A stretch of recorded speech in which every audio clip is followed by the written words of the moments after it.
हर कहानी कुछ कहती है।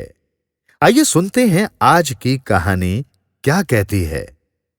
ये कहानी है विंसेंट की वो यादगार तस्वीर।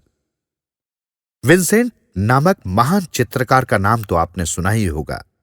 चित्रकारी उनका पैशन था। वे बस चित्र बनाते रहते, उसे बेचना या नाम व दाम कमाना उनका उद्देश्य कभी नहीं रहा। उनके लिए तो चित्रकारी में मिलने वाला आनंद ही उनके कार्यों का एकमात्र इच्छित परिणाम था। अब ऐसे व्यक्ति की चित्रकारी का क्या कभी कोई जोड़ हो सकता है? बस वे चित्र बनाते और रखे रहते। बहुत हुआ तो दोस्तों के घर जाकर अपनी पेंटिंग्स टांग आते। दोस्त भी दोस्त थे, पेंटिंग्स की कोई पहचान तो थी नहीं उन्हें। विंसेंट के जाते ही अपनी दीवारों से उसे निकालकर यहां वहां रख देते। व्यर्थ ड्राइंग रूम की शोभा क्यों बिगाड़ना? उधर विंसेंट का ध्यान इन बातों में कहां विभाजित होने वाला था। वे तो बस चित्रकारी के दीवाने थे। उनका पूरा ध्यान बस पेंटिंग्स बनाने में ही लगा रहता था। वे फिर कोई पेंटिंग बनाते और फिर किसी दोस्त को दे आते।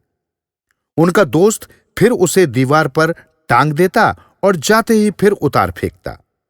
लेकिन विंसेंट का ध्यान ही नहीं जाता था कि इसी दीवार पर उनकी ही पेंटिंग कई बार लग चुकी है। खैर, एक दिन वे यूं ही किसी पहाड़ी पर बैठे हुए थे। बैठे बैठे संध्या हो गई और सूर्यास्त होने लगा। उन ऊंची पहाड़ियों के मध्य डूबते सूर्य का दृश्य ऐसा तो उभरा कि उन्हें बेहद भा गया, और भाया तो ऐसा भाया कि उन्होंने उसकी पेंटिंग बनाने की ठान ली। फिर क्या था, महीनों उसी पहाड़ी पर डेरा डाले सूर्यास्त की पेंटिंग बनाते रहे। अब ऐसी दीवानगी के परिणाम तो आने ही थे। बस उनकी ये पेंटिंग अमर हो गई। विंसेंट रातों रात विश्वविख्यात चित्रकार हो गए। फिर तो उनकी नई चित्रकारियां छोड़ो, पुरानी की भी मांग बाजार में निकल आई। ऊंचे ऊंचे दामों पे वे भी बिकना शुरू हो गईं। निश्चित ही इससे विंसेंट के साथ साथ दोस्तों की भी उड़ के लग गई। विंसेंट की जो पेंटिंग्स उन्होंने यहां वहां फेंकी थी, सब खोज खोज के बेच डाली। उनके सारे दोस्त भी विंसेंट के साथ रातों रात अमीर हो गए। इस कहानी का सार बस यही है। कुल मिलाकर कहने का तात्पर्य यह है कि सफलता कार्य करने से मिलती है, और सफलता का अनुपात सीधा सीधा कार्य की गुणवत्ता पर निर्भर होता है, तथा कार्य की गुणवत्ता कार्य पर ध्यान देने से आती है। इसके अलावा सफलता का और कोई सार सूत्र नहीं।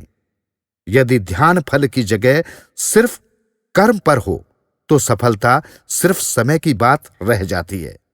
उसे आज नहीं तो कल दस्तक देनी ही पड़ती है।